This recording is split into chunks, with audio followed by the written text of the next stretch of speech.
Welcome to Iconic Sonics. I'm your host, Mike Gastineau. Our show is brought to you today by Rise Above. They're our title sponsor this year, and we love working with them, a nonprofit organization that educates Washington's native youth through sports, and particularly basketball. The show is also brought to you by Epic Seats, trusted local business with tickets to the events you love in Seattle, epicseats.com. The Swinomish Casino and Lodge outside beautiful Anacortes, Washington, with a new sports book on the way soon.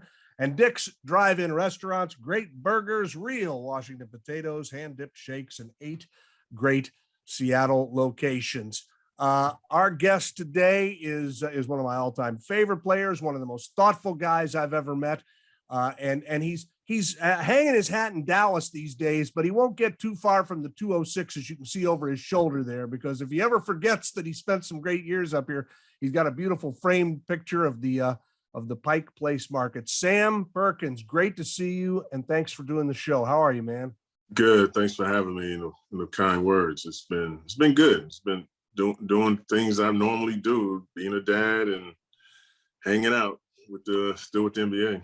Well, and you're working with the NBA. You told me you just got back from a long trip. You were in Albania. Yes. It's funny. I mean, we focus on the NBA, and I'm like most people. I focus on what's going on in the league right here, right in front of my face. But the league continues to spring out around the world. And when we see it every night in the rosters, I mean, we see so many foreign-born players who have had great success.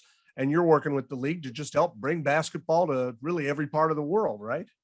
Correct. And they do a good job of trying to brand their emblem and their name in different countries that we've never been. So Albania, first of all, I didn't even know where it was. I thought it was smart. But found out it borders Italy. So with that said, there was a lot of players there that we looked at and had some camps and visited some community service work like Vision Orphanage and everything. But they do a good job of branding their name. We mentioned that, you've got the market sign back there. And I mean, obviously you're still connected to this city, and you were just here a while ago. And I don't know if I'm sure it meant a lot to you, but the rush of emotions I think everyone felt to see you and Det and Gary and Sean, together. I'm it's like, oh, I bet those guys hang out all the time. Well, of course you don't. You've gone on and you've got your own lives. So it's a rare thing. And to get 4 of you from that great team together, for the fans, it was a rush of emotions. What was it like for you to get that ovation and to reconnect with the basketball community? What did that feel like? I mean, it's kind of unexplainable because I got there the same day and left that night. Like I had a jet or something. But I think more so my daughter and family that was with me, sister, were more impressed because of the fact they never saw that. They didn't know that era of time. And right. For those fans to be so indulged and so excited, ecstatic about just having a preseason game, let alone was within itself. Because when we got up there to say our highs and waves and things like that, it was good to see Gary, it was good to see Detlef and Sean, and it brought back the times that we had good times in that. Well, it was reunion. You couldn't tell it was reunion anymore, but I didn't know. I got lost. I didn't know my way around there anymore because it looked so different. But it was an exciting night. I thought maybe it would be more engaging if they had announced something, but maybe a team was coming there. But overall, the whole experience, seeing everybody, seeing you all, and seeing George Karl especially, took the cake because I hadn't seen him in a while, and he has done so many things, came to him that was warranted, and I wanted to see him especially. I got to thinking about you and George. When did you first meet? Because, those Carolina guys, they're coming back all the time. So I don't know if he was back when you were a player there in the early 80s or if you crossed paths with him then. When were you and George first introduced? Really, it was a time where he traded for me. Really? And, yeah, because I never saw him. I saw a lot of guys like Larry Brown, Cunningham, these guys, Previs, but I've never actually met George Karl. Now I knew of his legacy, but at Carolina, but I never actually met him. And then for him to want me trading me from to Seattle from LA, it was I was wondering like why, but but it found out that he was a Carolina great, and that's how we connected. And when I met him on that bus, I think it was in Sacramento. When I first got traded, that's when I met him. That's interesting because it would have made sense that maybe you could have met earlier, but that's when you come in to join a Sonics team. You're leaving LA. You've had such an interesting career because you did great things everywhere. You're in Dallas for a while and have some great memories there. LA, you got to the NBA Finals. Seattle, you get to the NBA Finals. Indiana, you get to the NBA Finals. I'll ask selfishly, and you're on a Sonics podcast. Do you consider like Seattle your premier NBA home, or do you have is it like kids? Like I got love for all four of the cities. Well, yeah, I do have special moments, but Seattle was more. I was just thinking about that before you had me on. I think Seattle was more or less where I got acclimated to the community because I've, not only, playing ball for a team there where the fans were fabulous.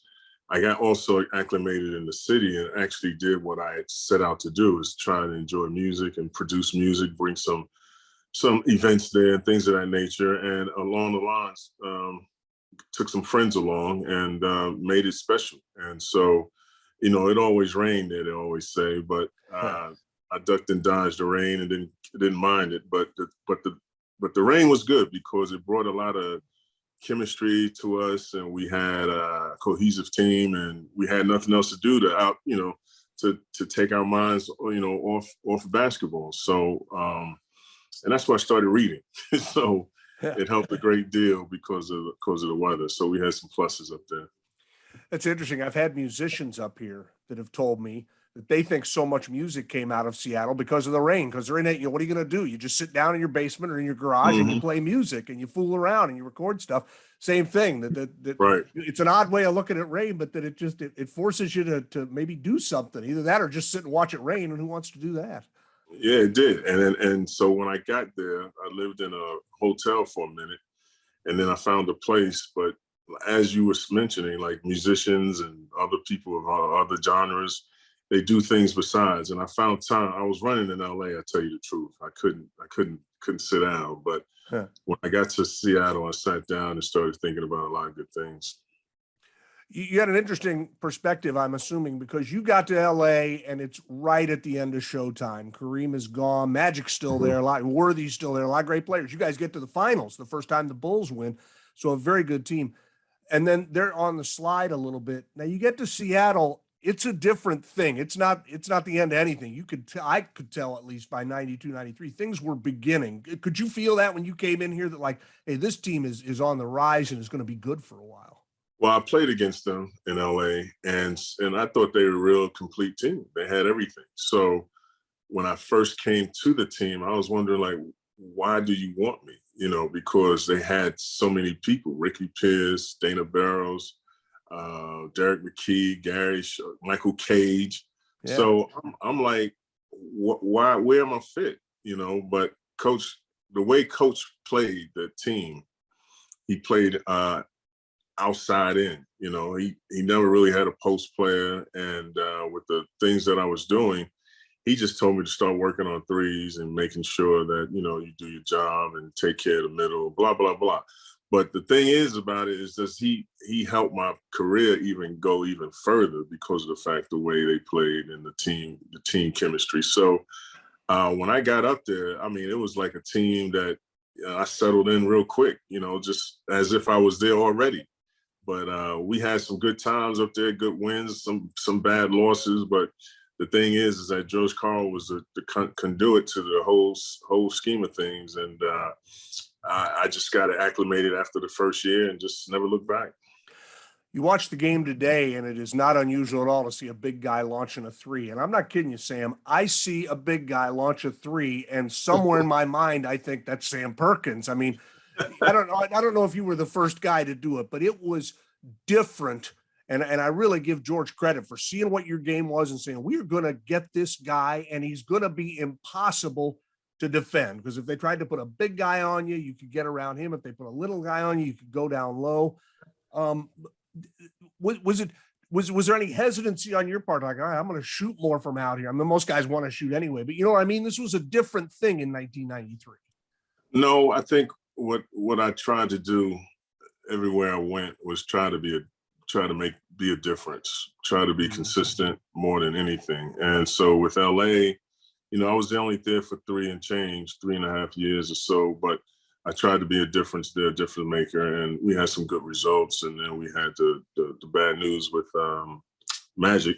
But at the same time, when I got to Seattle, I just wanted to make a difference and make sure that this trade was worthwhile, made it worthwhile. And George Karl, just talking to him, and since he was a Carolina guy, I just talked to him a little bit, and he knew the philosophy, and I knew where he was coming from. So I worked on that three. Larry Bird told me you only need one, make one to make a difference, and so I tried to make 3 or 4 of them to be a difference. And but the thing is just that it propelled me into a whole nother scheme of things and fit in with Ricky and Eddie Johnson and Derek McKee and Rain Man and Gary and Detlef. I mean, we all had a responsibility. We're all different individuals, but we came together because of George Karl, like you said. But first got up there with the 3, I look at everybody doing it now, and it's not a novelty anymore. It's more or less now you just shoot it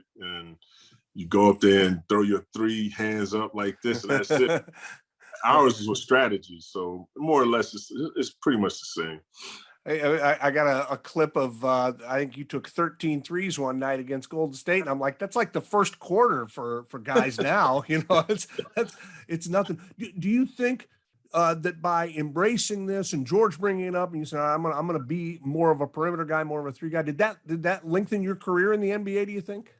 I think so, because I was inside a great deal. Everybody knows I was shooting threes, but when I was in Dallas, I was a 4 or 5 or something like that. And I didn't mind it at all. But so I was inside out. At times I was inside with Seattle, but mainly because we had big dominant men like Hakeem and Mark Eaton and David Robinson, these guys. You wanted to pull them from the basket so that Gary can get a fast break, opportunity, or our players can get fast break opportunities. But it seems like when they pulled the big man out, he forgot about me, and he's there underneath the basket protecting it as you told to do. Right. And all I had to do was just kind of concentrate and hit that 3. The hardest 3 is wide open, being wide open. Why is that, do you think? I don't know, because now everybody expect now that you have your opportunity and all you see is rim. Like sometimes I would be, tell you the truth, I was laughing on some of those because of the fact I saw my man's face. I saw a keen face or somebody's face coming at me, and they forgot that split second that I was outside, and they down there protecting the rim. Did anybody ever say anything to you like, hey, big man, what are you doing out there at the 3? Get down here with me where you're supposed to be. There was a coach that I played against in Rudy Tomjanovich. Yeah. And he would be sick every time he saw me open, because most of my shots came from over on his side of the bench at the first half or whatever. But at the same time, he got so mad at his players, he got mad at me because of the fact I was just wide open in Houston or in a situation, and he was like, "That's not fair. That is not fair." You know what I'm saying? So, I mean, that's how it happened, and it was good trying to strategize against some guys. You guys had a remarkable run in the mid-'90s, the '94 Denver series. We still talk about it. George relives it, I think, all the time. I mean, maybe it's time to let it go, but it was such a disappointing thing. And the Lakers series the next year. Now suddenly it's '96, and you're again an elite team, but you're in the first round and you're in trouble against Sacramento. You remember you guys split the first 2 games. Mm-hmm. Sean misses the first game because he had gotten in a fight the last game of the regular season. So he misses. You guys win. He goes back for game 2. You guys lose. Now you're in Sacramento. It's game 3, and you're down double digits in the fourth quarter. Do you remember a lot about that game and that night? Because it felt like, oh boy, here we go again. Yeah, I did. For and for some reason, I wasn't even worried. I don't know why. Hmm. Like I was probably more concerned about the Denver game because nothing seemed to go our way. They had a good game plan against us, and they just outdid everything, for themselves. But with that Sacramento team game, yeah, like you said, Sean missed the first game, and we thought maybe, okay, this is a good thing, get omen because of the fact we won without Sean. But that series again, I wasn't too concerned. We kind of came together and did our thing. But from the outside looking in, yeah, I'm sure everybody was thinking this is going to happen one more time. But we came together, and somehow we pulled it out. Frank Burkowski and Hawk each hit big shots in that fourth quarter. And the funny thing Right. was, I've talked to both of them on this show, and Brick had a real good point. He says, yeah, we knew what had happened, but he goes, you got to remember, Hawk and I were new. We didn't care about Denver. We didn't care about LA the year before. We were new, so it didn't bother us. I wasn't worried about it, and I was relaxed. Right. And then I have Hawk on, and I lay it on him, and Hawk goes, oh, I was worried. I was scared to death, man. I thought it's going to happen again.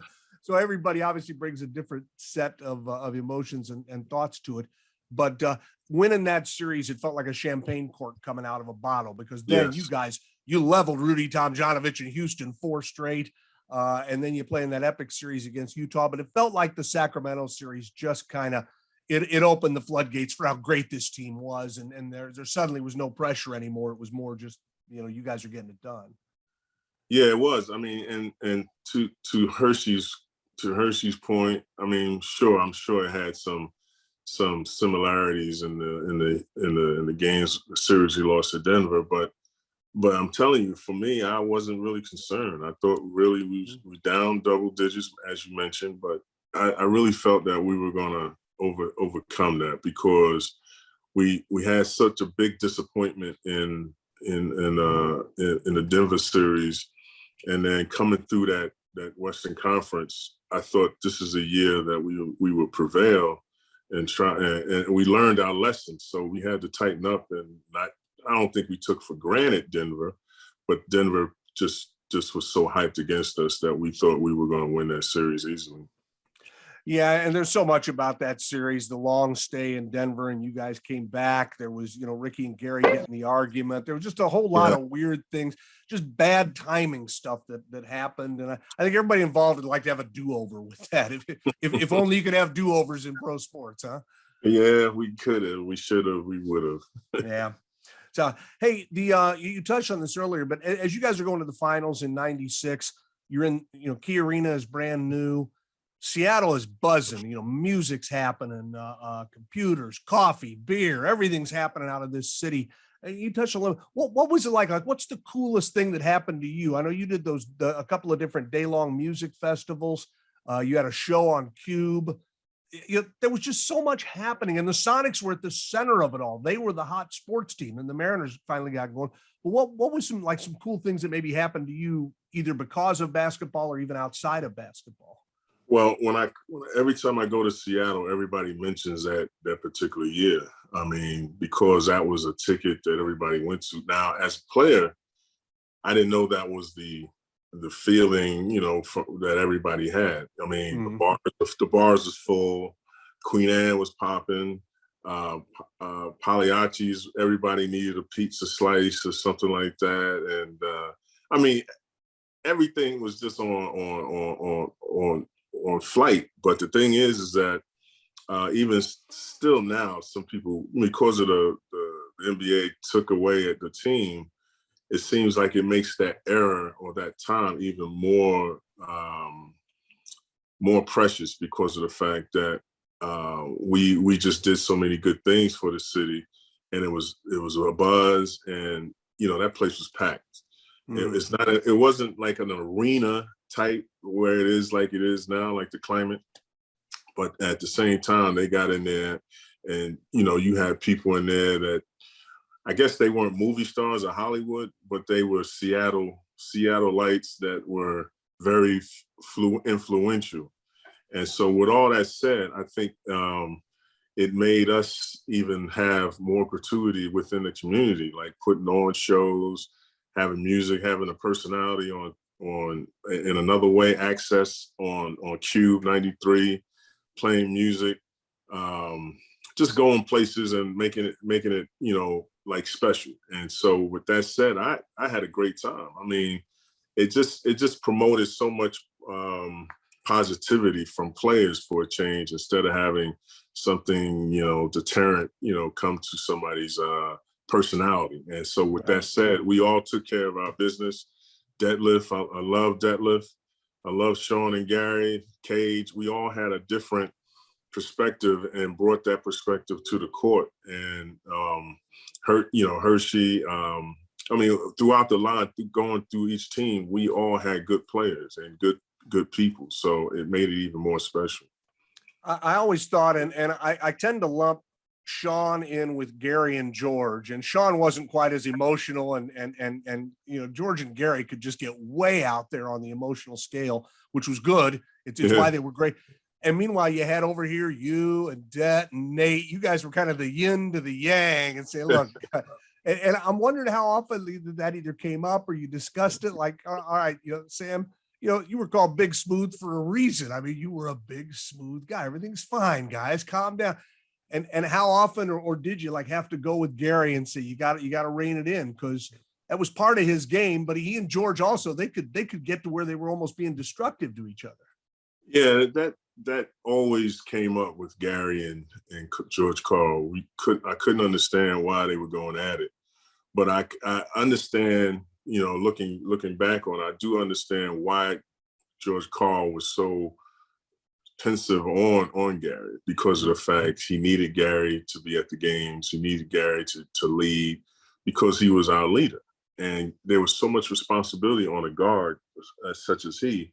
And he's come out of it, you know, looking like, you know, the good Samaritan, because he's the Hall of Famer, he's the glove, he's an icon, things of that nature. But because of the different personalities and the yin, the yang, as you say, that's what made it special. I mean, when we had to talk about each other in the locker room, we had to get on each other a little bit, just a little bit. I mean, in my calm manner, I mean, I had to get on somebody. But the thing is just it wasn't the loudness or the screeching of a George Karl talking to a Gary or Sean missing practice and no excuse. And so we had to ring some people in and make sure that, you know, we on the same page, because if you're not on the same page, then we got some problems. And so we had to make sure that the guys like Nate, Detlef, myself, Frank, you know, and Hershey, we had to make sure that this team was, you know, on point. And so we had to collectively have fun in practice. And when guys didn't feel like practicing, you know, there was times I didn't feel like practicing, but I made it a habit to just go ahead and make sure I did what I did and rein somebody else in that like Gary didn't want to practice. And we all colluded on the sideline, on the court, and said, we're going to get Gary to practice today because he don't feel like it. So we had a fun 3-on-3 or whatever. He wanted to come in, and you know how he talks. He boasts like, I bust your behind or whatever. We finally got him to practice just on that little stuff. And so that's how we were. And, you know, Gary had a vocabulary that was interesting, but we teased him, and we made it so much fun to the point where when it came to the games, we were all in sync, and that was a special thing about us. So Gary would see you guys having some big three, and I want to be in that. And you're, well, you're not right. practicing. No, I want to be in. We would talk junk to each other. And we had a guy by the name Dave Wingate. Yeah. And Wingate, we didn't let Wingate, but Wingate was hitting everything one particular time, and on a 3-on-3 or whatever it was. And the thing is that Gary wanted to be part of it but he didn't practice that day, and he just wanted to jaw and talk all he wanted. And so eventually we didn't pay him no mind. And then he was like, let me show you. And we were like, come on in here then. He took, you know, so, I mean, we had to do mind games with Gary, you know, to get him to practice. But as long as he practiced and was involved that particular day, George Karl didn't say anything, because we we took charge in that sometimes, and sometimes it was good for us to do that because George Karl was probably winding down, tired of arguing with him, because the more he resisted, I mean, the more George Karl was adamant about it, more Gary was resisting. Yeah.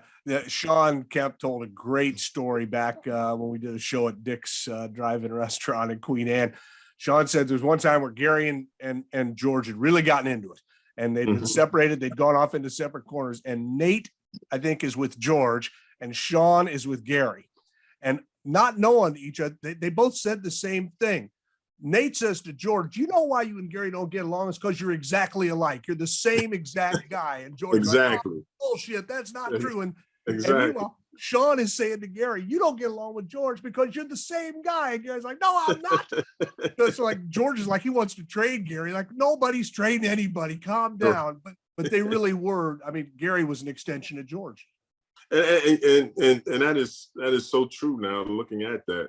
They were so hot-headed that if you look at George Karl's career as a player, he was a feisty,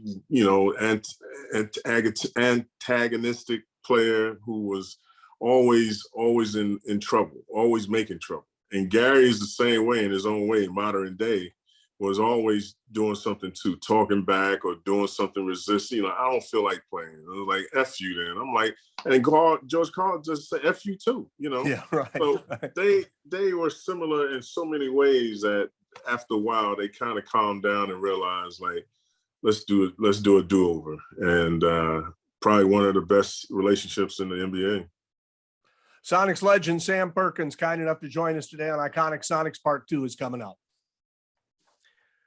All right, part 2 now with Sam Perkins on Iconic Sonics. And our show is brought to you by Simply Seattle, the biggest Sonics apparel store in the world. That Sonics sweatshirt over my shoulder there is a Simply Seattle product.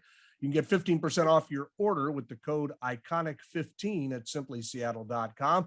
And brought to you by the legendary Edgewater Hotel, the Edgewater, the official hotel of Sonics fans everywhere. I mentioned earlier, Sam, you played on 3 teams that went to the finals, 3 different teams: the Lakers in 91 against the Bulls, the Sonics in 96 against the Bulls, the Pacers in 2000 against the Lakers. Which of those 3 do you think was best? They were all interesting teams, all good enough to get to the finals. Who was the best of the 3? It's funny. I must have been the difference. That's right. Of course you were. Nah. Man, they all were special because they were each team was, except for LA, was trying to get over the hump. And I say that because Indiana was trying to get past the Knicks for years, or Chicago. Right. They were trying to get over the Knicks, and they had, they came close. LA, of course, had to deal with, Showtime was over. And now new guys like Utah and Portland was on the rise. We upset Portland. I think we weren't high seeded I think that year, and we beat Portland, and we made it to the finals. So with Seattle, it was a drought because of the fact that they haven't won since 79. Right. And so with that said, coming out of that conference, you could pick them, really. You could have picked Houston. You could have picked Utah. And Utah finally went, but the thing is, it was Seattle's turn. And I really think I enjoyed the Seattle one because it was so competitive each night. I felt like I was still a Laker because when I was on the Laker team, teams came after us every night, wanting to beat us. I simulate that with Carolina. When I was at Carolina, everybody wanted to beat us, and if they did beat us, it was a rush to the floor.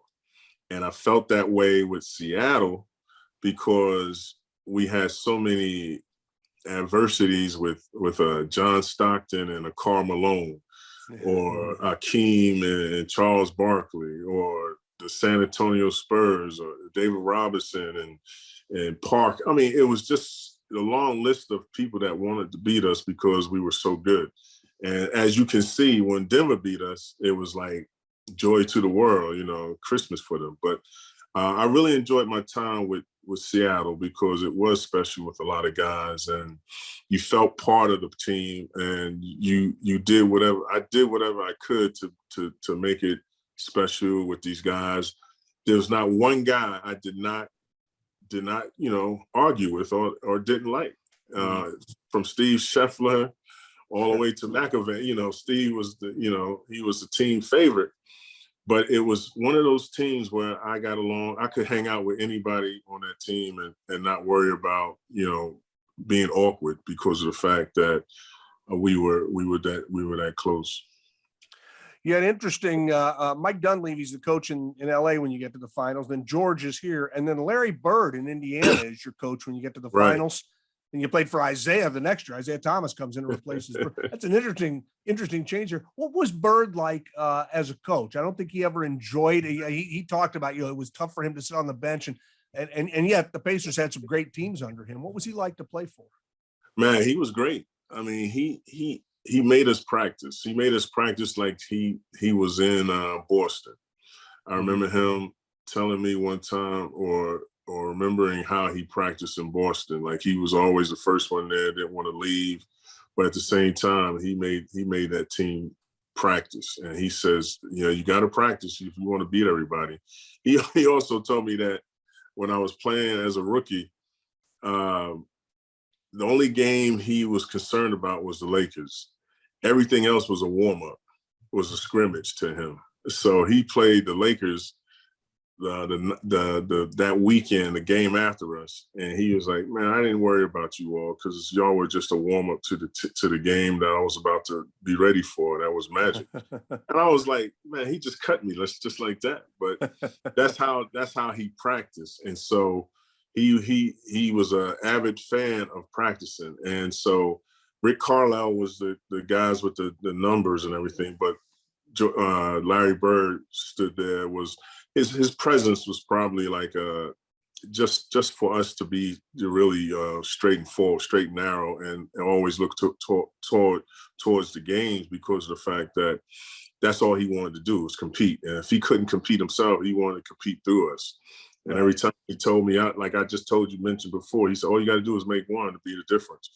And so with that said, he drilled me in practice every time, and I had to shoot at least 200, 250 shots before I left the threes with him.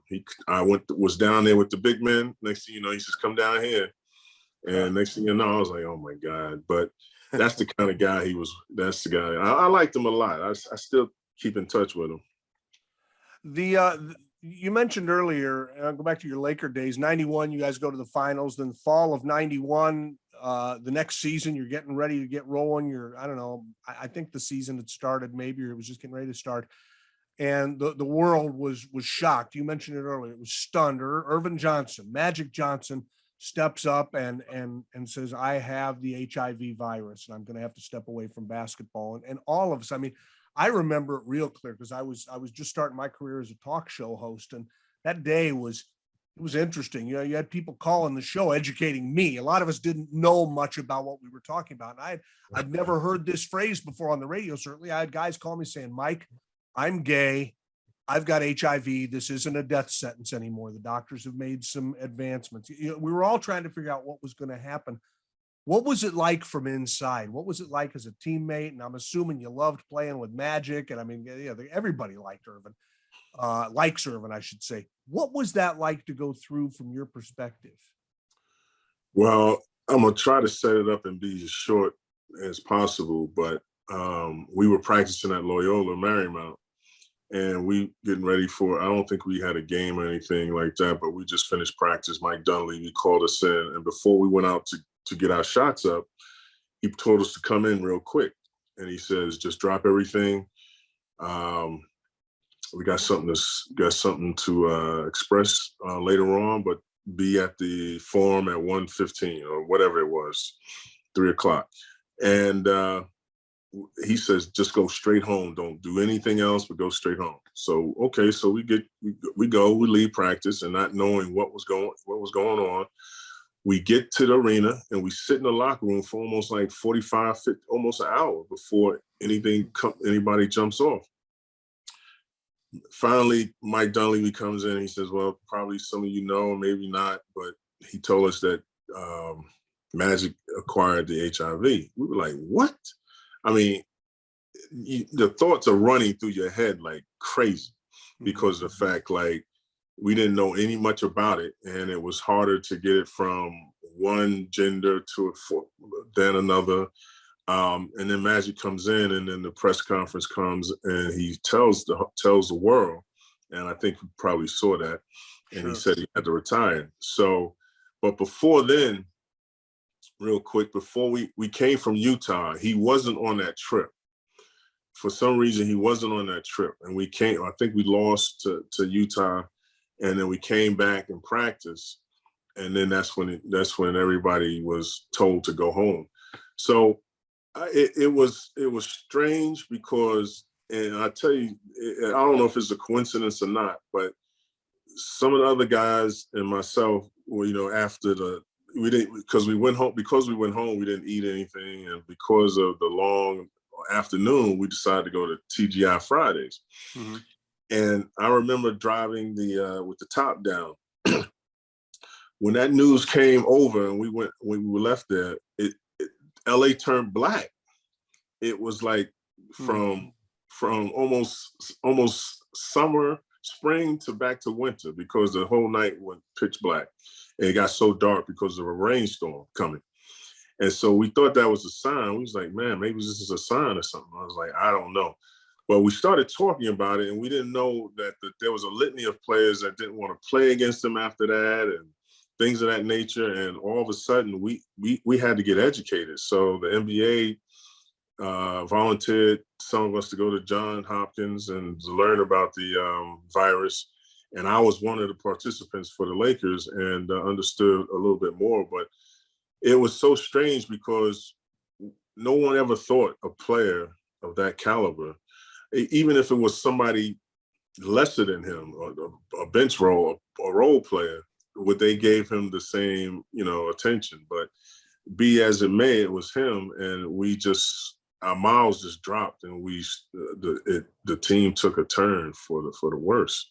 Yeah, I mean, it had to be just it was shattering for everybody. I remember saying that day on my show, I said, because again, you think this is 91, there was still a lot of mystery about that, about the disease, about the virus. And I said, but one thing we don't have to say anymore, because you would hear part of the casual conversation about it was, well, I don't know anybody who has AIDS. I don't know anybody.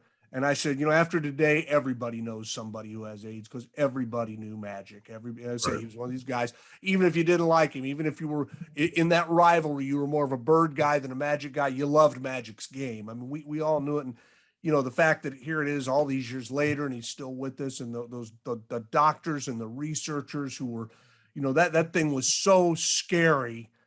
And when he announces it's like, this is going to be horrible watching this thing ravage him, and instead, the only, I don't want to say a good thing about it, but the timing of it, at least they had gotten ahead of it a little bit. And as you found out, I'm sure, when you went to Johns Hopkins, that there were things that could be done to make sure a person could live with this. Right. And so you mentioned that everybody knew about it.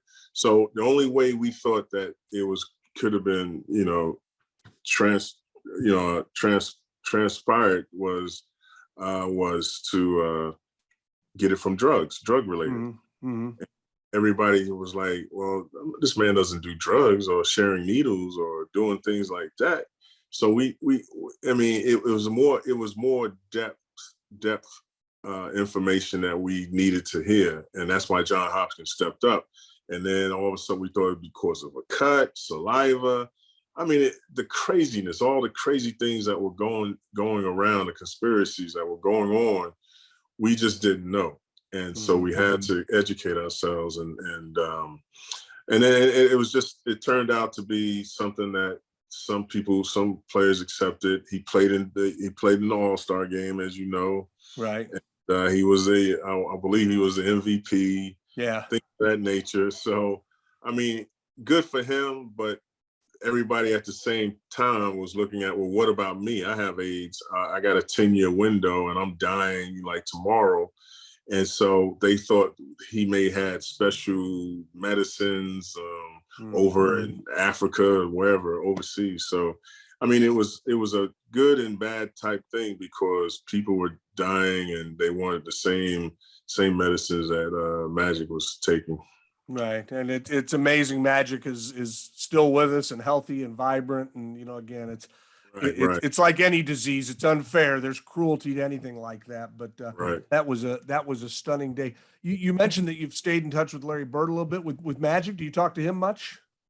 Yeah, I see Magic every now. I see Magic only at the All-Star games because I visit his suite, and I'm sitting in my little peon seat over across from him.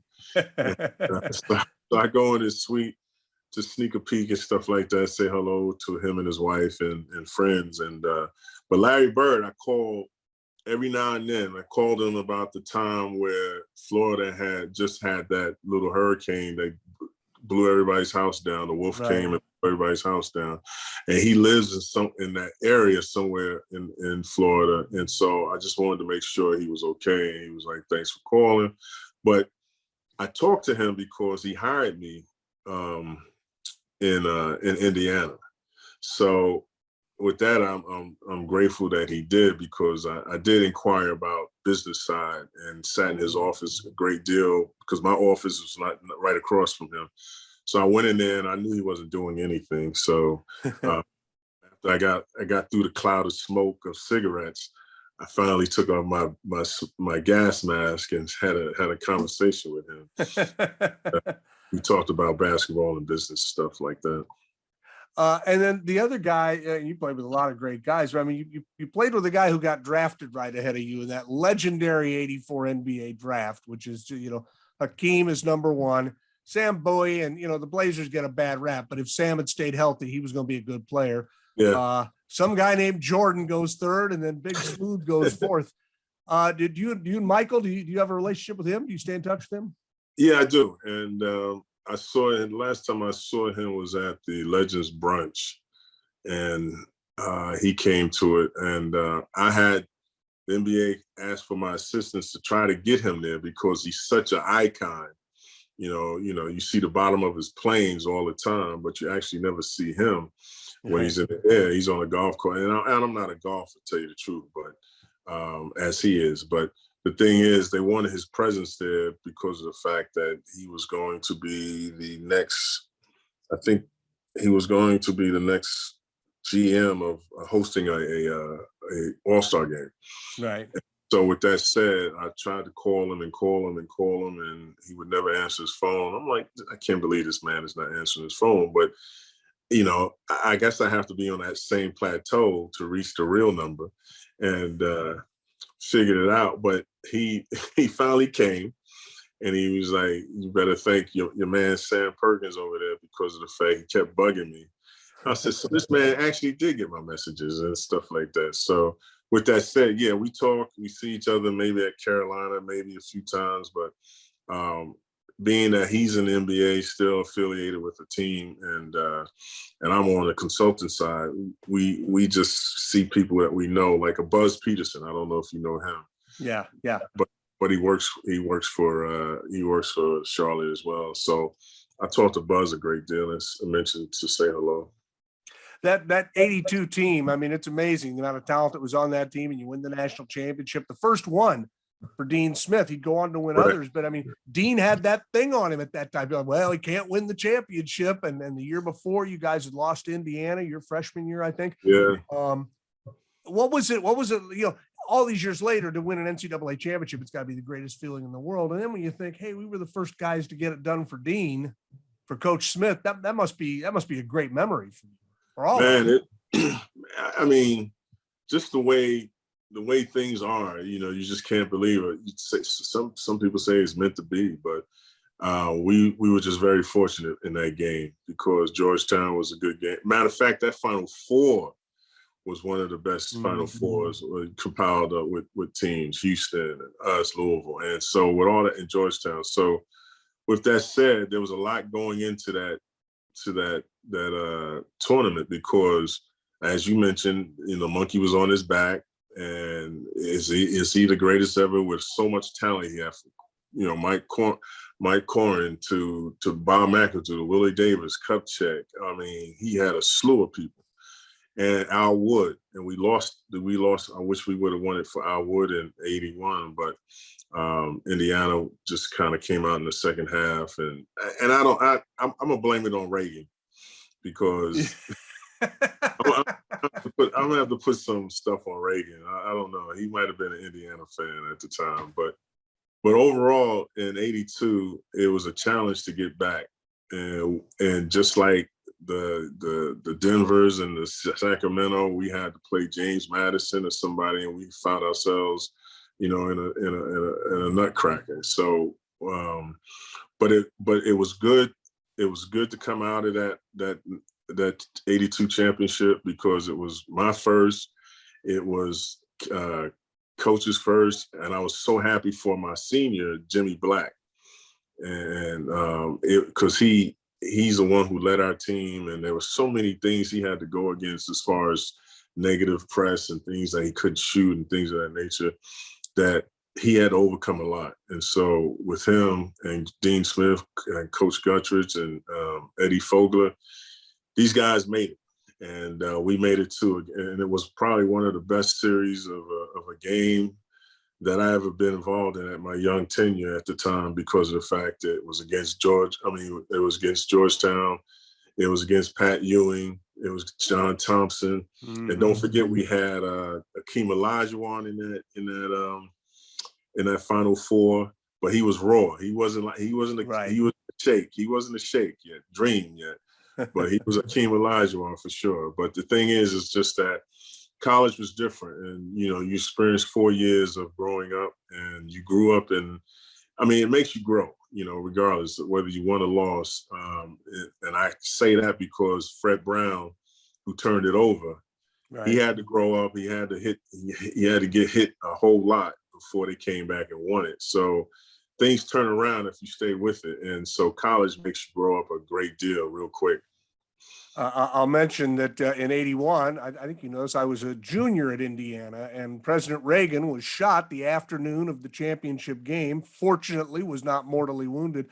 I'm not proud of this, Sam, but I'll tell you, all my friends, our first reaction was, the president was shot? They're not going to cancel the game, are they? They thought about it. Yeah, they did, and and then they end up playing it, and Indiana wins. But you guys would get yours the next year. In kind of going through this legend thing before we get out of it, and before we say goodbye to you, one of the things I'm talking to guys about this year, and I don't know, everybody knows this name. Bill Russell left us this past year. Maybe as great as anybody who played the game. You certainly look at what he did and what he accomplished in his career. And then he ends up living a lot of his life in Seattle. Did you cross paths with him much? I said when we started this, I thought you were one of the most thoughtful guys I ever covered. You thought about things and how to get involved in community and all that. Did you get to know Bill Russell at all at any time in your life? Get to spend any time with him? Oh, every chance. I mean, I crossed paths with him on the bus rides. Him and Oscar Robertson were on the same bus one time. And I didn't know really what to say to Oscar because he was so standoffish, like almost, but that's just that's his facade.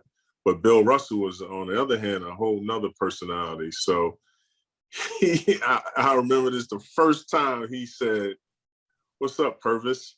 And I was like, "What?" So, I'm not going to correct him because, he's the NBA, And so with all that said, so I saw him again as funny as I say, I'm not a golfer, but I saw him at a golf tournament, and I'm sitting at the same table with him. And I said, well, I'm going to go straight to him and sit down with him. And he looks at me and he goes, "Purvis." I was like, "What's up, man?" He said it again. Now, there's some time in between. So I'm like, he did it again. So finally, I go back and we're in a whole nother scene. And he comes to me. He goes, "I owe you an apology." I said, "For what?" He says, "I've been calling you Purvis for all this time, and your name is Perkins."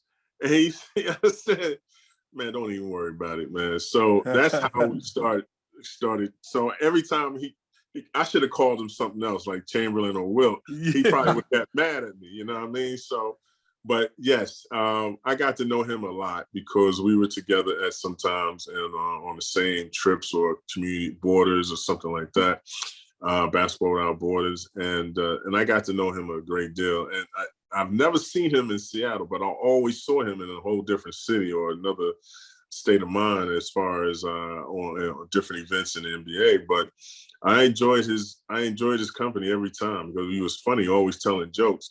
But as you can tell, dementia started creeping in and things of that nature. So we always had to make it live for him because I always wanted to talk about how was it like or how was it or how this, so that he can now start talking and remembering about what his career was like.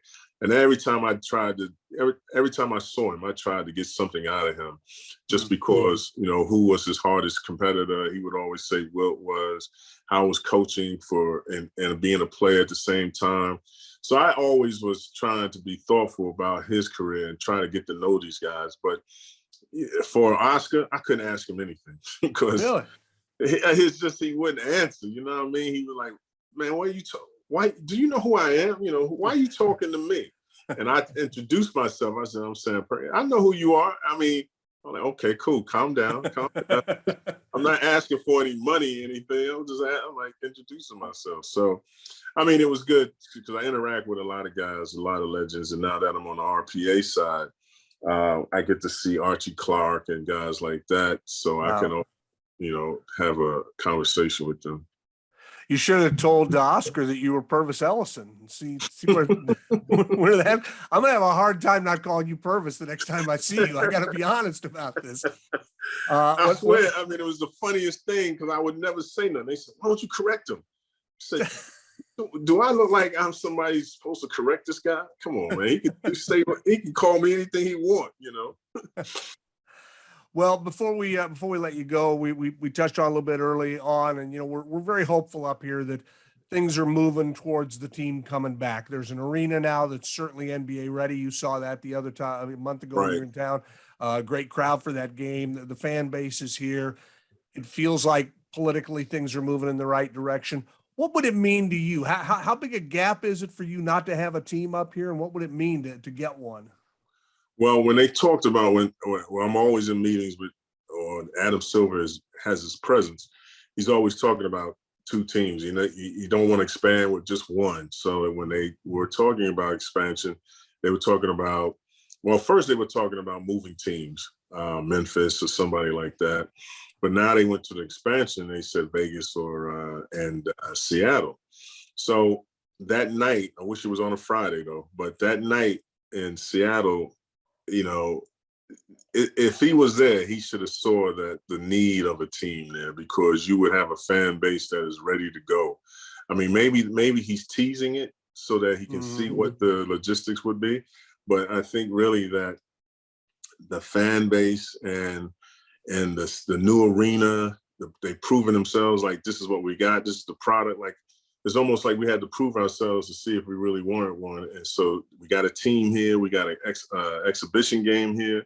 We got the fans here. We got everybody that came out for it. You got people who were just, I didn't even recognize half those people. Those people that were young kids are now in the stands as adults. Yeah. And so it was so electrifying to the point like it was a feel good. Like you wanted the night not to end. If the game went into overtime, people would have stayed and got drunk and got happier and got whatever they wanted out of that night. But at the same time, I don't know if a team came there. I mean, I would definitely love it because Seattle is a city, and I even talked to some of the players that are been around. Kevin Durant says like he loves Seattle, and players miss going to Seattle a great deal. Now I don't know what the magnet is for everybody there, but Seattle is a cool place because some people went to shop, some people went to eat, some went to the Pikes Market. I mean, it's so many diverse things there to do. It's different I think it's so different from any other city in the NBA. So I wouldn't mind going back up there. I'm not going up there blindly to move back if they say like, you know, we're waiting for a team. No, I'll see what develops. But I do still have some ties there, still have a place there, and sneak in and sneak out. Your boy Fran sees me a little bit. My best friend's still up there, Bruce. So it's so much connectivity there. I always go back. Do you would you want to be involved with? Let's say the Sonics come back and they get an expansion team. Would you want to be involved? I mean, you've been in basketball your whole life, or are you happy doing what you're doing at the league level? Well, yeah, I wouldn't mind being involved. I mean, I've done so many things within the NBA. They told me to, if I wanted to coach and learn about player personnel, I had to go do a little bit of coaching. So I coached with Del Harris in the D League at the time. It was called the D League. I did radio. I did things like this with you, and did some coaching within the coaching and the teaching of the NBA plans and all they have for the players who wanted to be involved in coaching. And I don't know if I'm a coach, to tell you the truth. I can coach little kids and scream, and give them candy and tell them to shut up or something like that. But I can't talk to their parents. But as far as coaching, it's not me. But I'm more behind the scenes of player personnel, because that's what I really wanted to do. But there's so many guys vying for, if you don't make yourself known to knowing what to the people that to hire, your case is lost. So I just wanted to be involved. But if Seattle ever had a chance and I had an opportunity, I would sit down for an interview just like anybody else, and not expect anything from anybody, no handout, but work for it and then get acclimated again within the community. Well, at the very minimum, having a team back here would mean we get to see you from time to time, and coming up, and all of you guys from that great era of Sonics basketball. It's still amazing to me how long the team's been gone, but it feels like we're hopefully moving in the right direction. It's great to catch up with you, Sam. I'm glad you're doing so well, and you look good. I'm glad you stayed awake after your long flight in for the show from Albania. You're an absolute icon up here, and you'll be recognized and saluted when the Sonics come back by a fan base that won't forget everything that you've done. I'll guarantee you that. I appreciate it, man. Well, that goes back to what Larry Bird said. You only got to make one to be a difference. So that's right. But I had longevity within the community. I respected it. I respected the people I saw and got to know. Signing everybody's whatever garment or piece of paper or chapstick or whatever. I mean, it was fun, and I had a good time, and it was probably one of the best experiences of my career, going to a place like that. And there's a reason why I got traded to Seattle, and you find out the reasons later on in life. But I definitely had a good time and getting to know all of you and the community itself. Well, I'll say I'm glad my path crossed with you, because you're a fun guy and a great guy, fun guy to watch on the floor. And maybe if there's one more 3 left, they'll throw a jersey on you and stick it. Look at Perk. He's out there. He's playing one more game. Slow down. Slow down. Sam, thanks for the time. I appreciate it, man. Thank you very much. Good to see you. All right, man. Thank you.